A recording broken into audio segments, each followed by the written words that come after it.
Halo, welcome to Kolam, podcast pinggir kolam. Kenalin, gue Gina.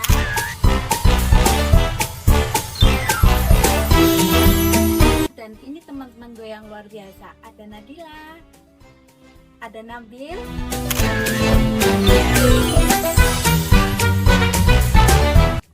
ada Rehan, dan ada Nisa.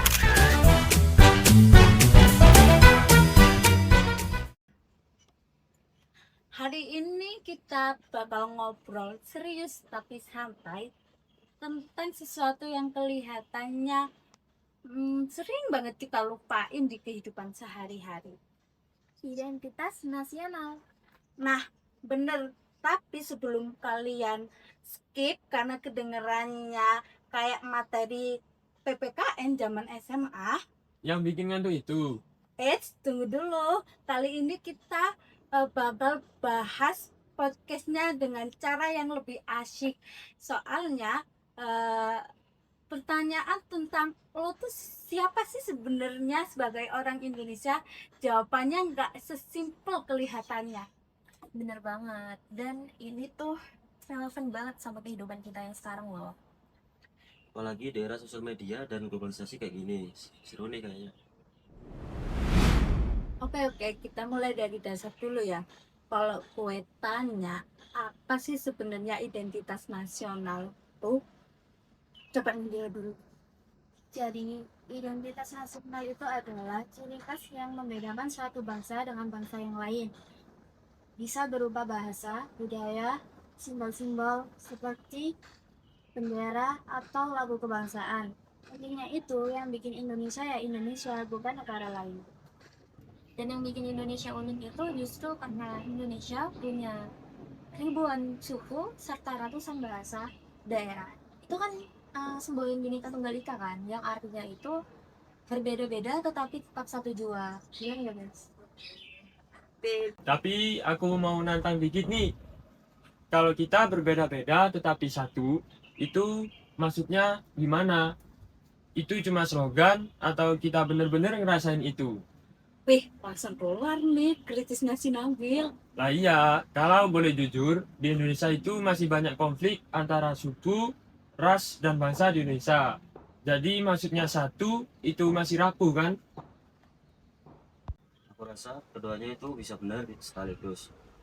Kita punya fondasi untuk bersatu, Pancasila, bahasa Indonesia, dan sejarah perjuangan. Tapi implementasinya memang masih terus dalam proses. Identitas nasional itu bukan sesuatu yang udah jadi, dia terus dibentuk. Iya, kayak kamu nggak bisa bilang identitas nasional itu selesai. Dia dinamis, pastinya berubah terus. Nah, ini bagian paling seru menurut gua. Soalnya kita kan hidup ya di zaman dimana kita bisa ngikutin tren entah dari Korea, dari Amerika, dari Jepang dalam hitungan detik.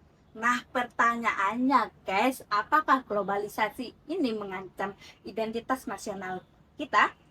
Kalau menurut gue sih ya, itu sama sekali nggak mengancam, tapi itu justru bisa memperkuat. Kenapa? Karena kita bisa mencintai budaya kita sendiri, di mana kita juga bisa menikmati budaya luar, dan itu namanya adaptif guys. Faktanya, anak zaman sekarang masih suka dengerin musik K-pop daripada musik daerah. Dan lebih mengetahui Squid Game daripada wayang. Itu gimana? What is that sih? Tapi itu bukan hal baru loh. Setiap generasi punya ancaman terhadap identitas nasionalnya masing-masing. Dulu ada ketakutan budaya barat masuk lewat musik rock, sekarang K-pop, kemudian digital. Tapi toh Indonesia masih ada dan masih punya identitasnya. Masih ada. Tapi apakah identitasnya masih sama kayak dulu? Itu yang aku tanyain. Oke, ada bahasan yang menarik nih. Kalian sadar nggak sih, kita ini hidup di gelembung atau echo chamber di mana kita lebih kenal sama seseorang yang satu selera secara online daripada kita kenal sama tetangga sendiri yang beda suku, beda ras, yang dimana makin hari itu kita makin asing. Itu serem juga ya kalau dipikir-pikir. Nah, betul banget sih. Dan ini nyata waktu pemilu. Banyak orang-orang yang beda pilihan politik tiba-tiba kayak musuh. Padahal kan kita sama-sama orang Indonesia. Nah, ini yang disebut polarisasi. Dan ini memang salah satu tantangan paling besar buat identitas nasional kita sekarang. Karena kalau kita udah nggak bisa nemuin kesamaan sebagai sesama warga negara, identitas nasional kita jadi kosong. Nah, ini yang aku maksud. Identitas nasional bisa cuma jadi simbol di atas kertas. Tapi kenyataannya kalau di lapangan, kita itu sangat mudah terpecah. Nah, ini yang jadi PR bareng buat kita. Bukan identitas nasionalnya berarti yang salah, tapi kita yang harus terus merawat dan mengisi maknanya.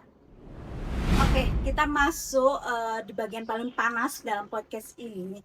Aku mau lempar satu statement kontroversial tentang generasi muda ini udah nggak peduli sama identitas nasional. Setuju atau enggak? Aku setuju. Ini bukan ngejudge, tapi ini fakta. Tanya rata-rata semua mahasiswa. Lebih excited bilang Netflix atau Hari Kebangkitan Nasional. Tapi itu tuh cara pandangnya yang salah ya. Generasi muda zaman sekarang tuh malahan justru banyak yang bangga sama identitas Indonesia. Kenapa? Coba lihat aja tuh konten creator yang angkat bicara tentang budaya lokal, atau UMKM yang jualan batik kekinian, ataupun musisi yang menggabungkan gamelan dengan musik modern. Nah, itu bukti nyata guys dari yang kita lihat saat ini. Ya, aku setuju banget sih sama Nita. Kita jangan samakan diam dengan tidak peduli. Mungkin generasi muda sekarang mengekspresikan cintanya sama Indonesia itu beda dari generasi sebelumnya, lebih kreatif dan lebih inovatif. Kalau menurut aku itu soal definisi. Kalau peduli soal identitas nasional, artinya harus hafal lagu nasional dan ikut upacara dengan hikmat. Mungkin memang ada, tapi berkurang. Tapi kalau peduli artinya aktif berkontribusi, kritis terhadap permasalahan bangsa dan bangga sama produk lokal. Tapi generasi muda justru makin ke sana. Oke, aku kasih itu. Tetapi definisinya yang masih tetap di-upgrade. Tapi tetap ada segmen besar anak muda yang generalis apatis. Itu bahaya. Dan justru itu letak pentingnya kita ngobrol kayak gini. Kita bisa bahas ini bukan hanya sekedar diam-diam setuju atau diam-diam nggak setuju.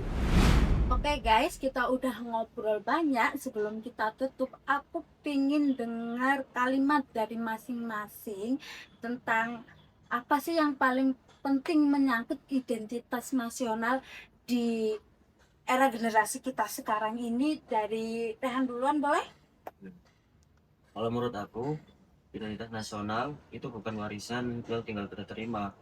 Dia adalah tanggung jawab yang harus kita jaga dan kita bentuk ulang sesuai zamannya. Aku mau ngomong, jangan takut kritis terhadap negara sendiri. Karena tanda kritik adalah salah satu tanda bahwa kita masih peduli dan merasa punya Indonesia. Kalau buat gue sendiri ya, identitas nasional itu ada di hal-hal kecil yang sering banget kita lakuin dalam kehidupan sehari-hari. Nah, mulai dari cara kita saling menghormati, cara kita bangga sama produk lokal, sama cara kita saling kenal walaupun kita beda-beda. Nah, itu udah jadi identitas sih kalau menurut gue. Aku juga mau nambahin nih, kita perlu banget banyak ruang kayak gini, podcast kayak gini. Ruang untuk ngobrol bareng, untuk berpendapat tanpa harus musuhan. Itu kan yang dinamakan Indonesia. Gue setuju banget sama semua yang udah kalian sampaikan. Identitas nasional tuh bukan sesuatu yang statis. Dia hidup, dia bernafas, dia butuh generasi muda untuk memaknainya secara relevan. Oke, terima kasih udah dengerin podcast kita hari ini. Kalau kalian ada pendapat lain, kita sangat welcome untuk berdiskusi lebih lanjut. Karena pada akhirnya kita semua adalah Indonesia. Bye.